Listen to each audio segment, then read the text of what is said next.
Anda kembali bersama kami di Sapa Indonesia Malam. Polisi melakukan reka ulang kasus dugaan penganiayaan yang dilakukan anak anggota DPR terhadap kekasihnya hingga meninggal. Polisi juga masih mendalami motif penganiayaan tersebut.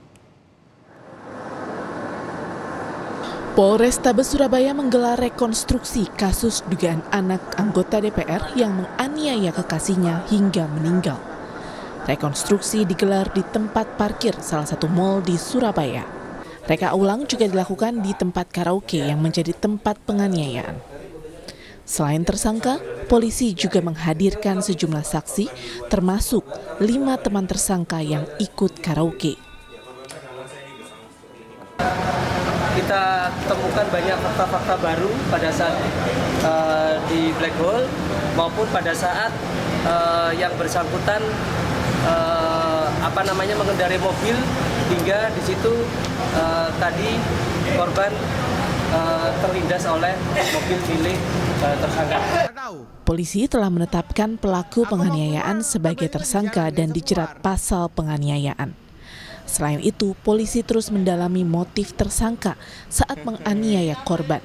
Terkait dengan motif, kami masih mendalami.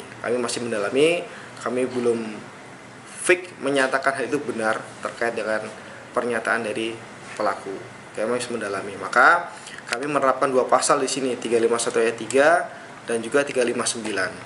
Pasangan ini kerap cekcok atau gimana sih, sampai berujung penganiayaan? Sesuai dengan fakta dan peristiwa yang sudah kami coba himpun, bahwasanya memang dari korban kami coba pelajari media sosial yang dia miliki, dia sering mengeluh seperti itu. Tapi perlu kami pendalaman. Terkait penerapan pasal penganiayaan terhadap tersangka, kuasa hukum korban menyatakan kasus ini dilaporkan terkait dugaan penganiayaan dan pembunuhan. Kuasa hukum tetap berharap agar diterapkan pasal pembunuhan terhadap tersangka. Kami tim kuasa hukum menghormati proses hukum yang berjalan. Atas adanya informasi bahwa tersangka ini tidak dijerat pasal pembunuhan, bahwa dalam laporan polisi tertulis yang sudah kami buat, di sana jelas dituliskan bahwasannya laporan kami yaitu 351 ayat 1 dan atau pasal 338 yang di sana adalah ancaman pembunuhan. Jika nanti ditemukan ternyata adanya penghilangan salah satu unsur pasal, tentunya kami tidak akan diam saja. Kami pasti akan melakukan langkah-langkah hukum lebih lanjut demi melindungi hak-hak hukum dari klien kami. Berdasarkan hasil otopsi, korban mengalami patah tulang serta luka dan memar di bagian organ dalam. Kemudian patah tulang disertai sama darah pada tulang iga kedua sampai 5. Kemudian ada luka memar pada organ paru dan luka pada organ hati. Korban ditemukan tergeletak di lantai basement tempat hiburan di Surabaya, Jawa Timur, 4 Oktober 2023 lalu. Tersangka sempat membawa korban ke apartemennya. Karena kondisinya memburuk, pelaku membawa korban lalu dibawa ke rumah sakit. Namun nyawa korban tidak tertolong. Tim Liputan Kompas TV. Saudara, polisi sudah menetapkan anak anggota DPR sebagai tersangka dugaan penganiayaan yang menyebabkan kematian kekasihnya. Bagaimana analisa kasus ini? Kita akan sapa pakar psikologi forensik UI Reza Indragiri. Mas Reza, selamat malam. Selamat malam. Mas Reza, kalau dari rangkaian kronologis kejadian, bagaimana perilaku dari tersangka kalau Anda melihatnya? Sejujurnya saya masih bertanya-tanya mengapa pihak kepolisian menggunakan pasal penganiayaan. Barangkali berangkat dari asumsi bahwa karena tersangka disebut-sebut menenggak minuman keras, lalu diasumsikan mabuk dibayangkan bahwa kehilangan kontrol diri, maka perilaku kekerasan yang dia lakukan terhadap korban, betapapun sangat brutal, tapi diasumsikan atau dianggap sebagai perilaku yang acak. Saya, berdasarkan pemberitaan di media, justru menemukan adanya indikasi bahwa pada diri tersangka terjadi eskalasi kekerasan. Jadi ada pola, bukan perilaku acak, melainkan pola kekerasan yang semakin lama semakin berat. Misalnya, bahwa tersangka semula mengarahkan serangannya ke bagian bawah tubuh korban, yaitu kaki. Namun berlanjut dengan serangan ke bagian atas tubuh korban, tepatnya ke daerah kepala. Secara awam pun bisa kita bayangkan bahwa serangan ke bagian kepala akan berakibat lebih fatal daripada serangan ke kaki. Itu pertama. Yang kedua, juga berdasarkan pemberitaan. Awalnya serangan dilakukan dengan menggunakan tangan kosong, namun meningkat dengan menggunakan alat yang tidak dimanipulasi. Dalam pengertian alat yang serta-merta langsung bisa digunakan tersangka untuk mengekspresikan kekerasan kepada korban, yaitu botol.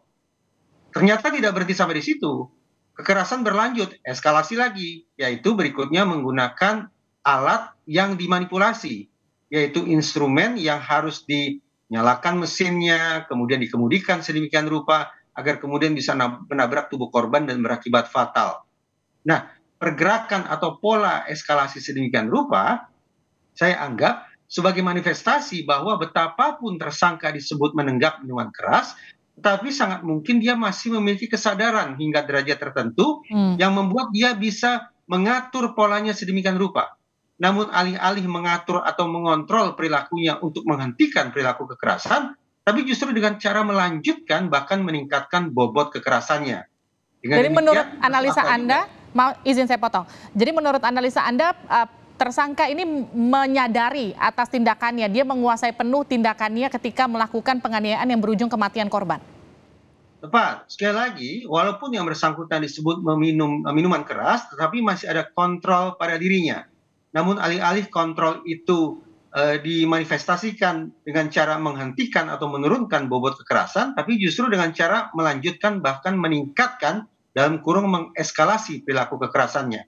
Sehingga patut juga diduga kuat bahwa tersangka pun sudah memikirkan atau berimajinasi tentang kematian korban akibat perilakunya tersebut.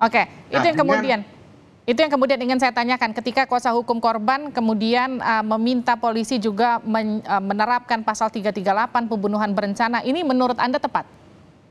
Oh tidak, saya per detik ini masih belum berpikiran ini merupakan 340 atau pembunuhan berencana. Tapi alih-alih penganiayaan, masuk akal kalau diinvestigasi kemungkinan bahwa ini pasal 338 alias pasal pembunuhan.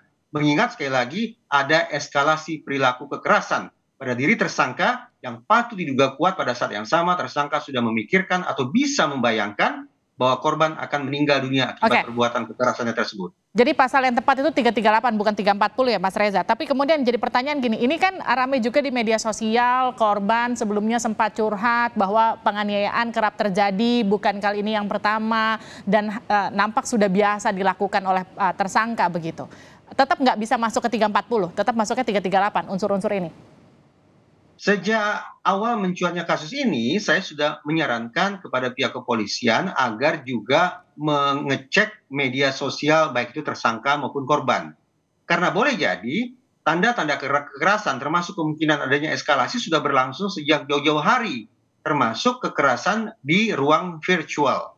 Namun apakah kemudian kita bisa menerapkan pasal 340, ini memang lebih kompleks lagi, bahwa para penyidik harus bisa memastikan di dalam kepala tersangka ada kalkulasi terhadap 4 unsur, yaitu target, insentif, sumber daya, dan resiko. Hanya kalau 4 unsur itu terpenuhi secara kumulatif, secara sekaligus, maka barulah kemudian menurut saya penyidik bisa menggunakan pasal 340.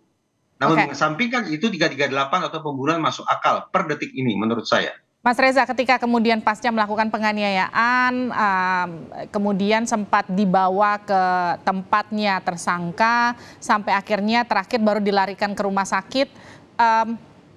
Ini ada nggak unsur-unsur yang kemudian akan meringankan tersangka? Potensi unsur yang meringankan tersangka nanti di persidangan?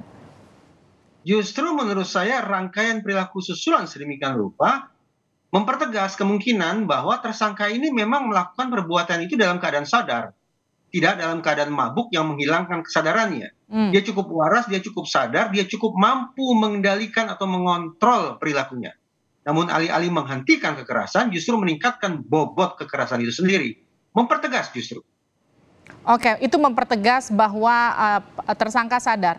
Artinya kalau kita bicara tadi yang meringankan, unsur yang semakin memberatkan nanti tersangka itu unsur-unsur apa saja, Mas Reza? Kalaulah tersangka tidak mengakui perbuatannya, lalu berdalih saya dalam keadaan mabuk, saya kehilangan kesadaran, tidak mampu berpikir jernih karena barusan saja saya mabuk, dan seterusnya, maka alih-alih saya anggap itu sebagai hal yang meringankan, justru itu patut dianggap sebagai hal yang memberatkan.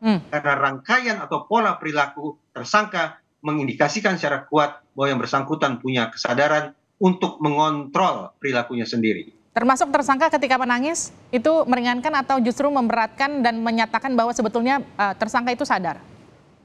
Siapa yang bisa menjamin bahwa tangisan seorang tersangka pelaku pidana adalah tangisan tulus? Kenapa kemudian tidak terbuka ruang spekulasi bahwa tangisan pun merupakan sebuah strategi instrumental yang dilakukan oleh seorang tersangka agar lolos dari jerat hukum atau paling tidak mendapatkan peringanan hukuman? Oke, baik. Terima kasih telah bergabung bersama kami pakar psikologi forensik UI, Mas Reza Indragiri, sudah bergabung di Sapa Indonesia Malam Sehat-Sehat, Mas Reza.